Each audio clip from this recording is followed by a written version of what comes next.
Naglabas ng paalala ang PNP Firearms and Explosives Office sa pagkilati sa mga ibinebentang paputok at pailaw ilang araw bago ang pagsalubong sa bagong taon. Ayon sa PNP FEO, may tuturing na iligal ang paputok kung sobrang laki nito o sobrang bigat. Hindi rin dapat lalagpas sa 0.2 grams o katumbas ng 1/3 ng kutsarita ang dami ng pulbura ng isang paputok.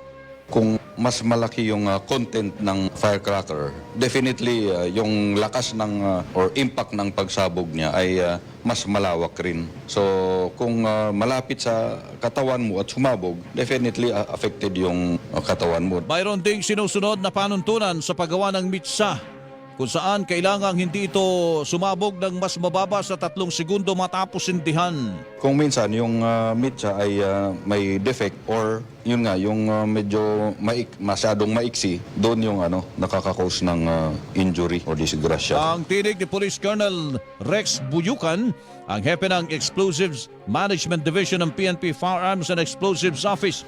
Idinagdag pa ng mga otoridad na dapat ay mayroong PS o Philippine Standard Mark at label sa pabalat ang mga bibilhing pailaw o paputok.